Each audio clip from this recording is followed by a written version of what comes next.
Coucou les amis, coucou, j'espère que tout le monde va super. Je viens vous parler de la nouvelle lune en Sagittaire. Ça va se situer entre la nuit du 12 et du 13 décembre. Alors vous voyez, j'ai fait des petits effets de fleurs, je suis au centre de la fleur, mais je vais me déplacer. Je vais aller me mettre ici, et cette fois-ci, j'ai décomposé la carte. Là, on a la carto finale, on pourrait dire, de la nouvelle lune en Sagittaire. Cette fois-ci, ce que j'ai fait, c'est que je me suis amusée à tout décomposer. Alors, nous voilà avec, souvenez-vous, cette espèce de faille dont on avait parlé, qui est née en fait de l'éclipse lunaire partielle qui a eu le 28 octobre avec la pleine lune en Taureau. On avait dit à ce moment-là que je définissais une zone un peu particulière entre l'axe des nœuds et puis cette conjonction Mars-Mercure ici qui faisait opposition à la conjonction Soleil-Jupiter. Pourquoi est-ce qu'il y avait une éclipse? C'est parce qu'en fait, les luminaires s'approchaient de l'axe des nœuds. Et je vous avais parlé de cette histoire-là de Dionysos, né de la cuisse de Jupiter, puisque quand la Lune et Jupiter se rencontrent, ça fait référence à l'histoire de Sémélé, qui veut dire lune en grec, et qui nous racontait donc la naissance de Dionysos, dont on avait dit, souvenez-vous, qu'il était reconstitué à partir de son cœur, puisque les titans l'ont attrapé dès qu'il est né et l'ont découpé en morceaux. Et ce n'est qu'à partir de son cœur qu'il a été reconstitué. Alors, je ne sais plus très bien si c'est Gaïa ou la femme de Saturne. Donc c'est la femme de Saturne et je me souviens plus de son nom. Bref. Voilà. Donc vous reviendrez sur la vidéo précédente pour vous souvenir de tout ça. En tout cas, on avait défini une zone, vous vous souvenez? Et j'avais dit aussi, on pourrait se poser la question d'un Mars comme ça, qui vient presque délivrer Prométhée de son rocher, puisque Uranus en Taureau, depuis un moment, il nous raconte cette envie de liberté, du fait de sortir du rocher du quotidien, et notamment des habitudes que le Taureau aime stabiliser régulièrement. Tout cela fait référence au mythe de Prométhée avec Uranus, dès qu'Uranus est valorisé dans un thème, ce qui n'est pas le cas là, mais il l'avait été dans les lunaisons futures, celles qu'on a retrouvées après. Et je vous avais parlé de cette histoire. Est-ce que n'est-il pas temps que Hercule libère Prométhée de son rocher? On continue. Alors, donc, l'axe des nœuds a avancé un petit peu, évidemment. Alors, vous savez que l'axe des nœuds ne va pas dans le même sens que les planètes. Les planètes vont dans ce sens-là. Et l'axe des nœuds, lui, il va en sens inverse. Okay, ce qui est bien qu'on arrive d'un axe Scorpion-Taureau dont on a beaucoup parlé, et qui a d'ailleurs fait l'objet d'une conjonction avec Uranus ici, forte. Et puis, on est maintenant dans un nœud sud, balance, et la dernière fois, je vous parlais du fait de sortir de cette image des réseaux, des apparences, de faire de l'effet rapidement, d'être dans une société d'effet, en fait, de faire de l'effet, et que à plusieurs reprises, vous allez voir, on va essayer de revenir à cet homme de nature, en fait. Quelle est la nature de notre nature? Alors, donc, nous avons un axe nœud sud en balance et un axe nœud nord en bélier, qui nous renvoie vers les qualités du bélier et notamment, très certainement, cette spontanéité. La spontanéité du bélier, la puissance, la force, on pourrait dire l'émanation aussi, mais peut-être plus encore l'inspiration. L'inspiration du bélier qui a une tendance à agir sans explication. Il a comme l'élan de quelque chose, et souvent on va, quand on va analyser un thème et que entre bélier et balance, il y a souvent des mémoires un axe relationnel, où il y en a un qui veut pas casser des œufs, ou peut-être qu'il y en a un qui agit sans tenir compte de la relation. Bref, en tous les cas, dans ce qui est valorisé ici avec cet axe nœud-sud, nœud-nord, très certainement, on peut le penser, c'est cette spontanéité. On avance et puis vous comprendrez pourquoi j'en parle comme ça. Alors, cette fois-ci, Jupiter a avancé un petit peu, c'est-à-dire il a avancé dans sa rétrogradation. Et puis, de l'autre côté, nous trouvons non plus Mars, mais Vénus. Vénus conjointe à Athéna. Et Athéna, Luc Bichet nous dit, bien Athéna, elle fait référence au bélier dans le sens où elle nous parle d'une intelligence intuitive, presque instinctive. On pourrait presque parler de l'intelligence du corps, ce féminin, l'intelligence de ce féminin. Et Vénus, on peut difficilement en parler sans revenir à toute cette rétrogradation que Vénus a faite en Lion du 12e au 28e degré, qui nous a occupés, qui nous a bien occupés tout cet été. Et on sait qu'il y avait donc l'axe, si vous voulez, en fait, qui a été l'axe, celui de la conjonction Soleil-Vénus, qui était au 20e degré du Lion. Et cet axe-là, on le retrouve ici, vous voyez, dans la boucle de rétrogradation de Vénus. Vénus, elle passe par des étapes bien particulières, elle rentre en rétrogradation telle qu'on voit sur l'autre carte quand elle arrive ici. Ça, c'est toute la zone de rétrogradation. Et quand elle passe ici, elle passe sur ce point au médian de la zone de rétrogradation, qui en fait correspond à la conjonction Soleil-Vénus, voyez-vous. Et ensuite, elle redevient directe à partir de ce point-là, mais la boucle n'est pas du tout terminée, puisqu'il y a encore tout ce trajet à faire, et que ma foi, le 7 octobre 2023, c'était le jour J de la sortie réelle de Vénus de sa boucle de rétrogradation, donc je pense que cette date vous parle à tous. Alors continuons le chemin. On reprend cette carte-là, et ce 20e degré-là va nous rappeler un point que j'ai souvent mis sur la carte, qui est ce point jaune, qui correspondait en fait à tout un truc qui s'est passé avec Mercure, qui s'est placé au 19e degré. En Lion, on était le 28 juillet 2022.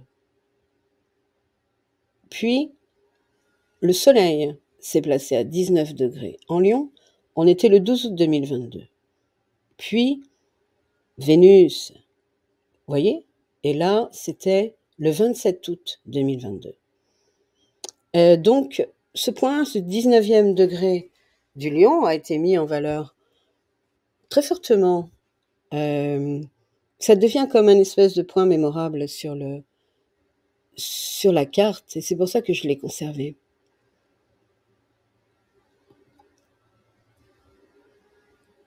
Et on pourrait dire, alors ok, on est passé du 19e degré, cette fois-ci au 20e degré. Vous voyez, on a fait un gap, on espère en tout cas. Qu'est-ce que nous racontait le 19e degré du Lion? Il nous parlait du fait de s'affranchir des convenances. On en a parlé pas mal à cette époque-là, je vous invite à retourner vers ces vidéos. Et puis là, le 20e degré du Lion, il nous dit, c'est le retrouver l'homme de nature.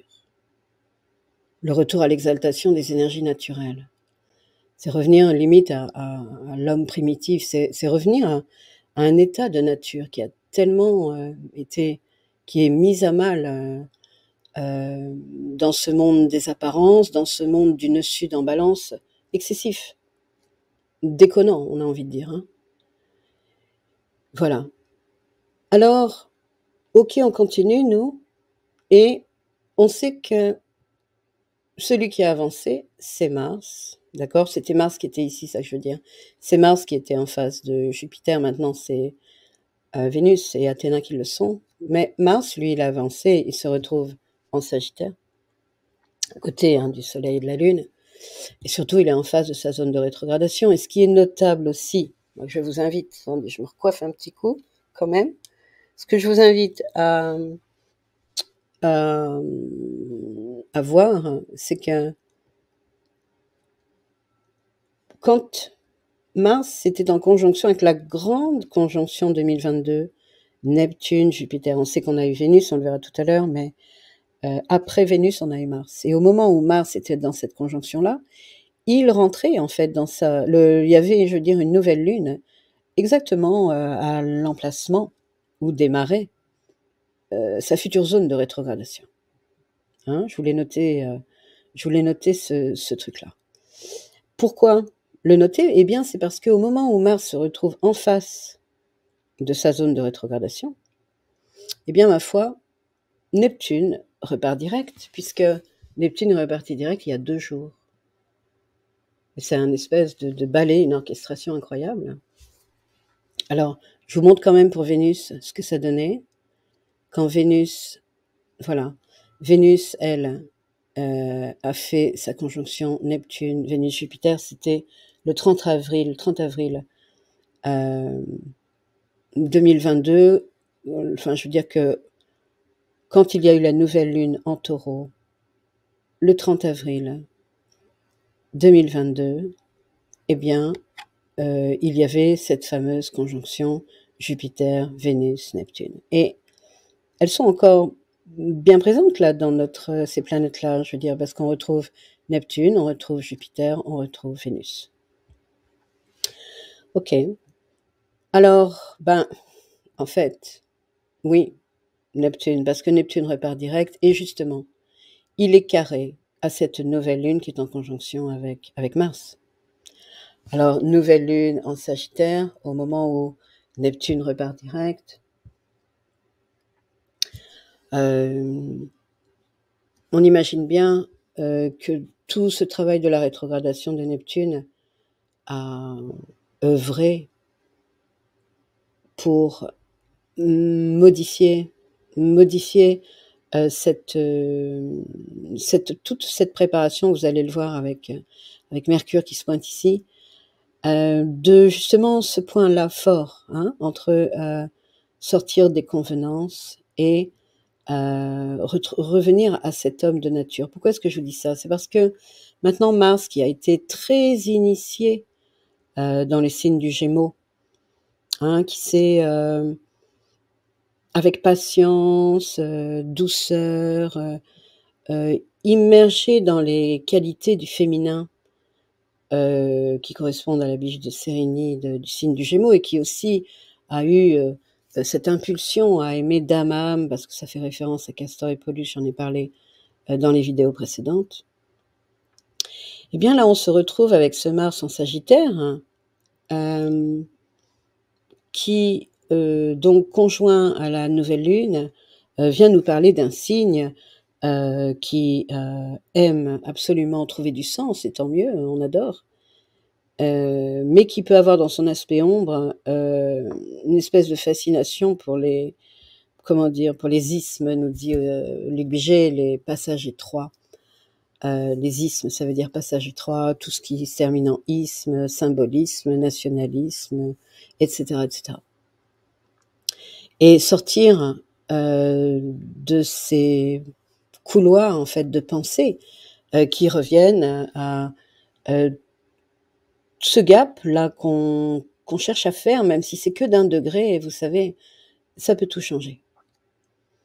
Et alors, c'est vrai que le signe du Sagittaire, c'est un signe, là j'ai pas mal bossé sur Jupiter, j'ai repris les cours de Luc Biget sur Jupiter, et c'est très intéressant de voir, attendez, j'ai pris quelques notes que je trouve vraiment... C'est bon, par rapport à Héra et Zeus, hein, c'est vraiment un couple infernal un peu, parce que en fait, ils se sont trouvés, ce sont vraiment des âmes sœurs, mais il y en a un qui cherche à protéger, c'est-à-dire que une des facettes de Jupiter sert à protéger la cellule, et puis l'autre facette va au contraire constamment chercher des expériences à l'extérieur. Et en fait, il y a une nécessité de maintenir cette contradiction créative entre la fermeture et l'ouverture. Alors oui, il ne s'agit pas de faire tabula rasa, mais vous allez voir qu'avec ce qui suit, on va le comprendre un peu mieux dans les réflexions qui concernent Mercure. Alors, toutes ces planètes-là, dont vous allez voir les positions sont toutes à la fin de la phase de leur rétrogradation. Toutes. Voyez? Et elles sont donc stationnaires en fait. Parce que avant de repartir direct, il y a une phase stationnaire. Alors que Saturne commence là plus à avancer rapidement, mais il y a une forme d'immobilisme, et j'en avais parlé la dernière fois. Contrairement à Mercure, qui lui va rétrograder et qui se trouve au contraire sur le dernier degré de sa zone de rétrogradation. C'est-à-dire que lui, il va démarrer la rétrogradation et ça va être assez impressionnant, vous allez le voir. Mais avant d'en parler, on va juste considérer l'importance de Mercure dans ce positionnement puisque il fait un aspect à Vénus et un aspect à Jupiter qui, ma foi, dans cette opposition-là, dans cette zone que nous avons définie, eh bien, tout à fait significatif dans le sens où Mercure va chercher à nous dire quelque chose, d'accord? Alors, il est empreint d'énergie plutôt aidante, parce que positive, on va dire entre guillemets positive, mais on va surtout dire que les traits bleus correspondent à des prises de conscience et que les traits rouges correspondent à des énergies qui se mettent en place. Et on voit que par effet de symétrie, Saturne rentre en jeu. Alors, je fais référence à, je fais pour mémoire, le fait qu'il y a eu une forme absolument parfaite dans le ciel qui s'est dessinée avec le sceau de Salomon et que Saturne était la seule planète qui n'était pas, qui ne formait pas un des points, qui ne marquait pas un des points de cette forme. Et Saturne, on le sait, c'est celui qui valide, c'est celui qui va dire ok, tu le fais, tu le refais, tu recommences, ou bien qui va valider pour passer à l'étape du dessus et à l'étape au-dessus et à l'étape suivante, je veux dire. Et il y a de ça ici, vous voyez, de passer à l'étape suivante, hein, entre le 20e degré, le 19 et le 20e degré. Il y a quand même cette notion-là de passer à l'étape suivante. Et on est dans la zone de rétro de Vénus, et Jupiter, c'est lui qui est le maître du Sagittaire. Et on sait aussi que Jupiter est, du point de vue de l'âme, le maître ésotérique du signe du Verseau. Et là, vous voyez, il va y avoir tout un truc avec Mercure. Pourquoi? Parce que Mercure, quand il va faire sa conjonction Soleil, Lune, lui aussi, au plein milieu, eh bien vous voyez qu'en fait, il est en train de nous inviter à une nouvelle façon de penser, parce qu'un Mercure rétrograde, il va se questionner sur une nouvelle manière de comprendre et de penser. Les personnes qui ont un Mercure rétrograde dans leur thème natal sont des personnes qui vont vraiment chercher une nouvelle manière de penser, de comprendre, ce qui va être vécu peut-être par les autres comme une lenteur, une forme de lenteur, alors qu'en fait c'est parce qu'on est en train de pêcher un poisson et qu'on ne sait pas quand ça va mordre. C'est comme ça que nous le raconte Luc Bichet. Je trouve ça assez beau. C'est pour ça que je suis assez fixée sur les rétrogradations des planètes, parce que je trouve que ça nous... En fait, tout ce travail entre l'extérieur et l'intérieur, qui est vraiment le travail jupitérien, hein, de faire une savante équation entre le fait de protéger un système et le fait d'aller vers un nouveau système. Et qu'est-ce qui va se passer finalement? On va nous dire, par rapport au signe du Sagittaire, qui fait référence donc à Jupiter, que oui, il y a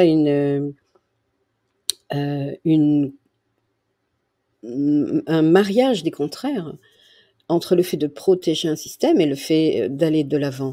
Et ça va se jouer comment? Mais ça va se jouer sur soit une forme, on pourrait dire, donc de sillon de pensée, comme j'en ai parlé tout à l'heure, où en fait, à partir du moment où on a mis nos traces, vous savez, de ski dans les traces de celui qui est passé la veille, pour enlever les traces, pour enlever vos skis des traces de celui qui est passé avant, Mais vous êtes très mal en fait, vous voyez, parce que c'est juste pas possible. Donc si lui, il a fait un grand écart, vous aussi, vous faites un grand écart. Ce que je veux dire par là, c'est que c'est au démarrage qu'il faut sortir des traces et ne pas rentrer d'ailleurs dans une des phrases de Daniel Meurroy que j'aime beaucoup. Les 101 paroles du Christ, il y a une des paroles qui dit ne mets jamais tes pas dans les traces des autres. Donc, ce Jupiter qui aime rassembler et qui est venu nous parler de Dionysos, un Dionysos dont on a compris que il fallait rentrer en communion, hein, c'est l'ivresse divine, on pourrait dire en fait. Avec Dionysos, il a apporté ça, il a apporté le vin, il a apporté le sentiment de communion, mais en groupe, pas tout seul. Et ici, ce Mercure-là, lui, il veut nous faire sortir, on va dire, des sillons de la pensée. On l'a vu avec ce coup-là du 19e degré.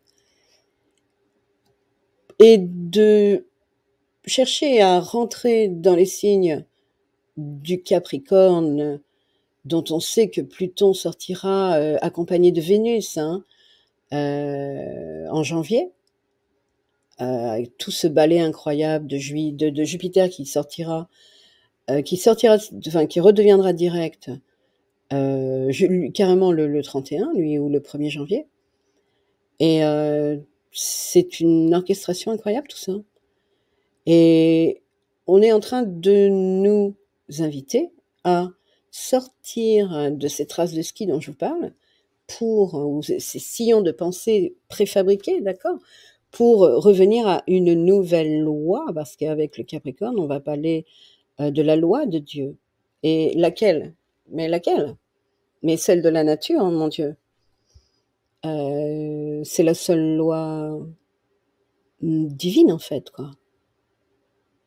Acceptable, c'est la seule loi, la loi de notre vraie nature, nous aussi, vous voyez ce que je veux dire?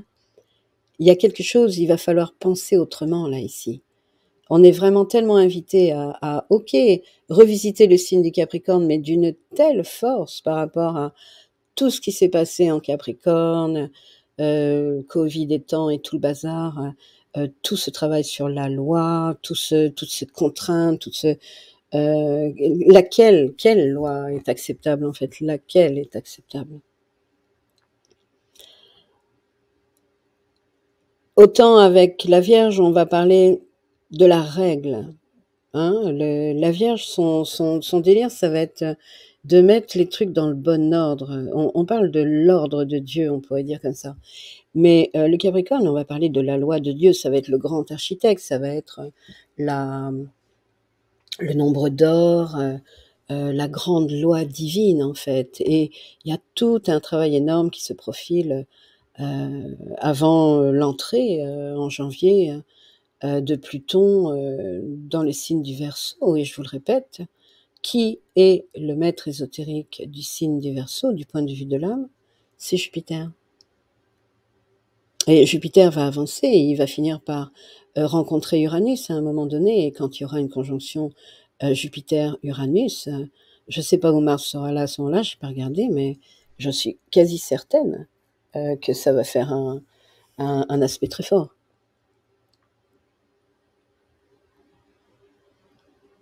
Vous voyez, c'est à ce moment-là, quand ce sera au milieu, qu'on aura la conjonction Soleil-Mercure. Et à ce moment-là, la Lune sera revenue aux côtés de Jupiter. Exactement. Hein, au moment où il y aura ça, cette conjonction-là, donc dans la zone, la boucle de rétrogradation, hein, qui est sensiblement pareille que celle que je vous ai montrée de Vénus tout à l'heure, eh bien, on va repartir sur ce sujet de Dionysos et ce sujet de cette communion.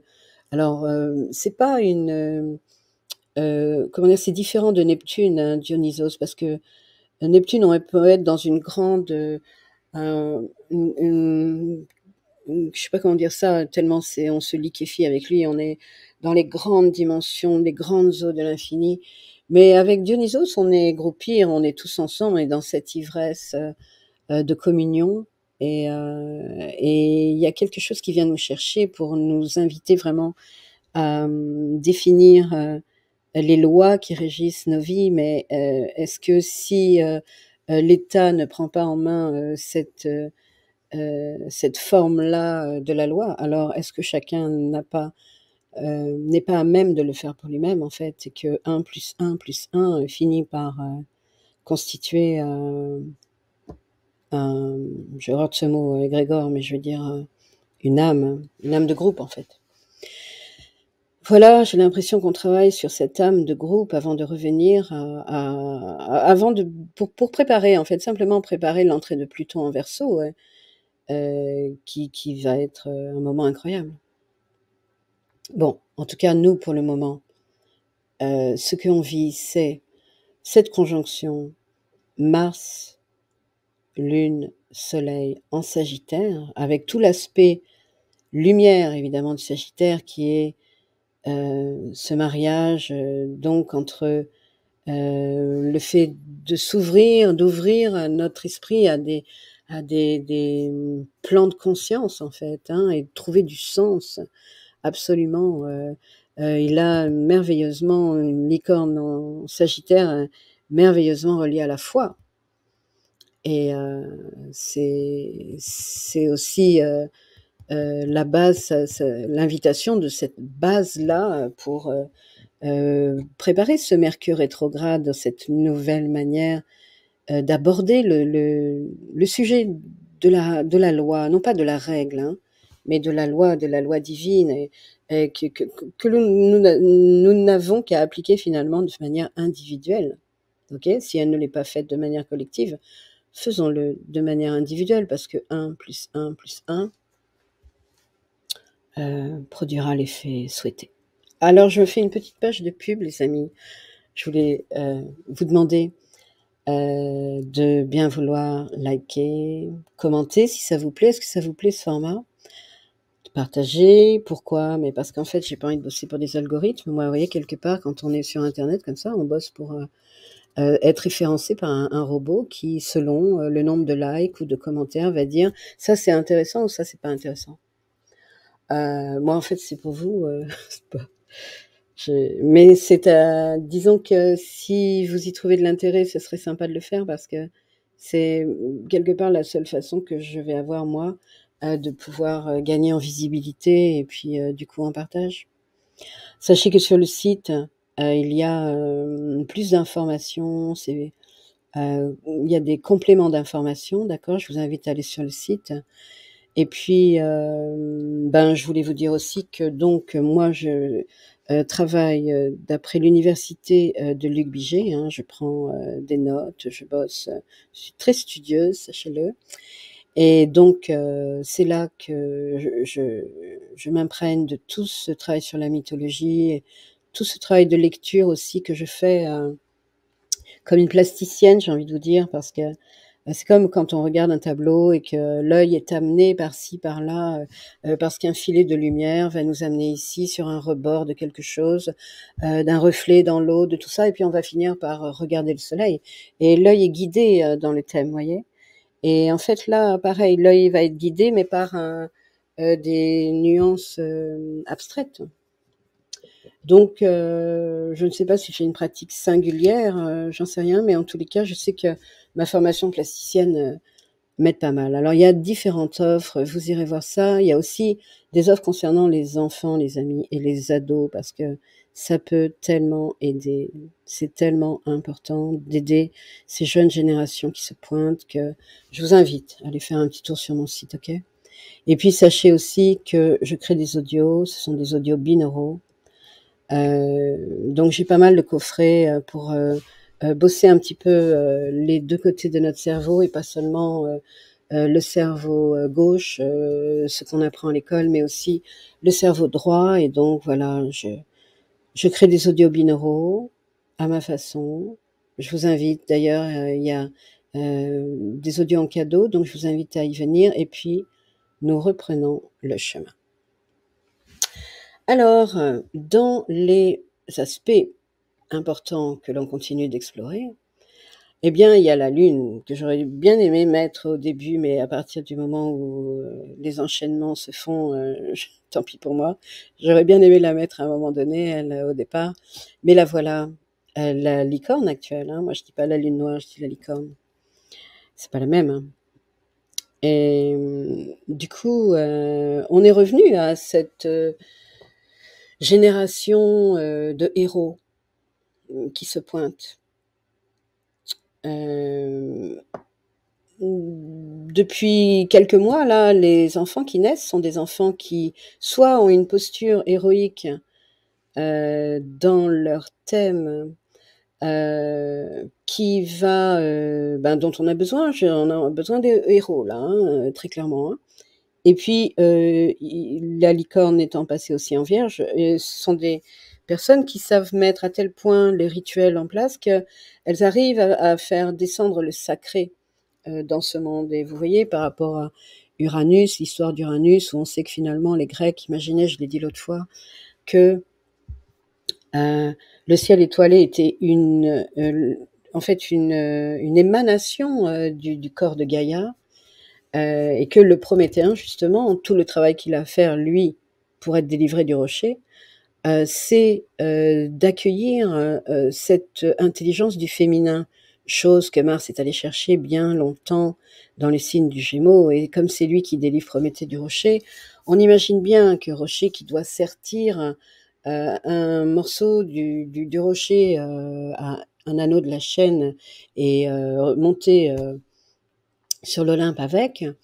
Et lui aussi, il a tout un boulot à faire sur l'acceptation de ce féminin de l'être, les amis. Est-ce que cette règle-là, cet ordre-là, au sens de la loi de la grande nature, de notre vraie nature, ne se joue pas là, bientôt finalement, entre ce Mercure qui va rétrograder, qui va se remettre à la place actuelle de la nouvelle lune et qui va repartir pour un grand tour en fait, d'accord, et accompagner ce passage-là énorme, énorme, sachant que Saturne, lui, dans son, enfin, moi je l'adore en Poisson Saturne parce que ça nous renvoie, je vous l'ai déjà dit plusieurs fois, mais je répète, à cette notion de la réalité, de la présence du rien, et le fait de pouvoir se connecter à tout, et c'est ce qu'il est en train de faire. On est en train de nous demander, de nous inviter, de nous aiguiller, tous les acteurs sont en place pour ça. Être au plus proche, revenir plutôt au plus proche d'une nature naturante, comme dirait Paul Kléin. Dubuffet, pardon. La nana qui veut sortir sa science. Non, je rigole, mais c'est la nature naturante du Dubuffet. So, les amis, je place un peu les astéroïdes. Donc Junon, l'engagement dans l'union, se retrouve dans l'ancienne zone de rétro de Mercure, parce qu'il y a une forme d'engagement qui est demandée pour nous. On va s'engager à penser autrement, on va s'engager, vous voyez. Et puis, il y a cet aspect-là maintenant, qui va être un aspect majeur dans le thème, c'est ce quinconce. Et vous savez, je vous l'ai dit l'autre fois, les quinconces, c'est avant ou après une opposition. Là, en l'occurrence, on est après. On est après l'opposition. Et quand on est dans un quinconce supérieur ou croissant, ce qui veut dire après l'opposition, c'est un mystère dans lequel il faut plonger. Il faut tester cette nouvelle confiance dans le monde. Et tout le signe du taureau, je vous ai tellement parlé des 3 pommes du jardin des Hespérides, c'est tellement le sujet de cette confiance dans la nature, en fait, de suivre le move de la nature, mais le Prométhéen, celui qui veut tout savoir, qui veut tout prévoir, qui nie le féminin de l'être, cette espèce d'intelligence du corps, eh bien, depuis des générations et des générations, ça nous fout dedans, les amis. Voilà. Voilà ce que je vous propose comme analyse. J'espère que ça vous plaît comme Bon, moi, ça me contraint un peu, mais en même temps, peut-être ça me structure. On verra, à la longue. En tous les cas, j'ai souhaité vous faire ce genre de présentation, histoire de changer un petit peu. OK? Bah, écoutez, les amis, je vous souhaite, une chouette nouvelle lune. Nouvelle lune égale nouveau cycle, hein. Donc, on en a pour, une 29 jours. On fera un petit récap à la pleine lune et en attendant, ben, je vous souhaite, de vous mettre en réception, de cette intelligence, naturelle, cette loi de la nature, de cette intelligence du corps, de toute cette espèce d'équation qui se monte sur cette forme-là d'intelligence, Athéna qui vient nous le dire, pour changer des valeurs dans notre tête, aller en Scorpion dans la vérité de la vérité. On va pas... Le Scorpion, il veut la vérité vraie, il est capable de rentrer dans des rouages complexes. Même si en fait, on va sortir de l'intelligence, hein, complètement de l'intelligence prométhéenne, justement pour rentrer dans... laisser se développer une intelligence naturelle et divine, ma foi. Ok les amis, on se retrouve pour la prochaine fois. Je vous dis à tout bientôt. Bye bye. Ciao.